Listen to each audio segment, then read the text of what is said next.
Advertisements have been around since the Egyptian times. However, since then things have drastically changed in the world of advertising. It surrounds us everywhere, on billboards, buses, apps, TV, radio and so many more places, making it impossible to avoid them. Advertising persuades audiences through images of others who have been transformed to make consumers feel dissatisfied until they make the purchase of the product being advertised. A large portion of advertising surrounds who is promoting the product itself. In this video I'll be discussing the ways in which women are stereotyped in advertising, using Lindsay Clay's theory and research on the 6 main stereotypes. I will also be looking at Laura Mulvey's theory of the male gaze that is applied heavily to advertisements as an example of how male approval is still a huge importance in today's society. In my audience research I conducted a survey where over 50% of people believe women are sexualised in adverts. I'll be looking at this throughout my study. During the 1900s, women were heavily stereotyped, primarily as the domestic obsessive, one of Clay's stereotypes placing women in the role of cleaning and housework. Women during the 1930s, pre-wartime specifically, were constantly shown their position in the household to be in the kitchen and cleaning. This advert of a woman being happy with a Hoover for Christmas is ironic, as if it was shown today it would be slated for the way it presents women of a role of doing domestic jobs. Another one of Clay's stereotypes is the selfless nurturer, in other words, the maternal mother figure. In adverts such as the 1980s OXO Cube advert, where the mum is given the role to please every member of the family over pleasing herself. Adverts at the same time period of the 1930s for men surround fashion and cars, the way men to create an impression and how to be more powerful, juxtaposing the representations of women at the time. However, there was a shift when World War II began, as men left to go to war and jobs were needed to be filled. Portrayals of women became more positive. Women in advertising were presented as strong, powerful women, in contrast to pre-World War II, where they were presented as submissive housewives.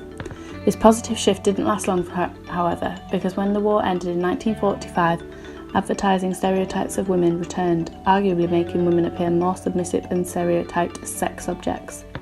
This could be due to men returning from winning the war more powerful and confident than before. Women therefore returning to their old jobs of being full-time housewives or mothers. This further sexualisation of women only continued to today. In today's advertising industry, research has shown that adverts with a female voiceover are 3% more effective than men. However, a massive 2/3 of voiceovers are done by men.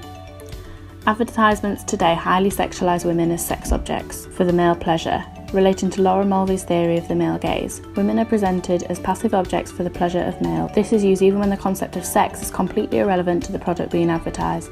This is demonstrated clearly in the Tom Ford aftershave advertisement. The women in the room are there purely for the pleasure of males.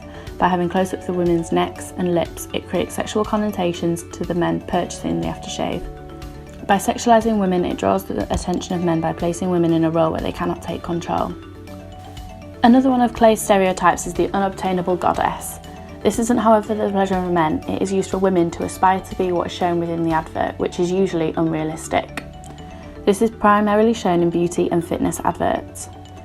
An advert that opposes to this is Dove's Real Beauty campaign, showing women are beautiful no matter their size, shape or colour. This really powerful message creates positive outlook and representations of women for a change. The final stereotype by Clay is the bit part, the accompanying role to the male lead. This is used often in adverts to show women as less powerful or important, yet again putting them in a position where they cannot take control. However, as well as these negative adverts with stereotypes, there has been many changes in advertising, and portrayals of women have become more positive and are beginning to get rid of these female stereotypes. Adverts such as the Nike Just Do It campaign, which makes a mockery of how women are supposed to act and behave like ladies, is juxtaposed with powerful sporting women aiming to achieve. The Always #LikeAGirl campaign also initially presents women how they are in stereotypes, as weak and girly, then continues to present women how they really should be, as strong characters instead of sexualised mothers, housewives or bit parts. As advertising surrounds us every day and everywhere we go, it is crucial that women are not marginalised into these stereotypes or just placed for the satisfaction of men. Adverts need to be used to empower and promote women on the same level as men in advertising. This does seem to be happening slowly through adverts such as Dove, Nike and Always, potentially giving hope for the change of representations of women in advertising in the future.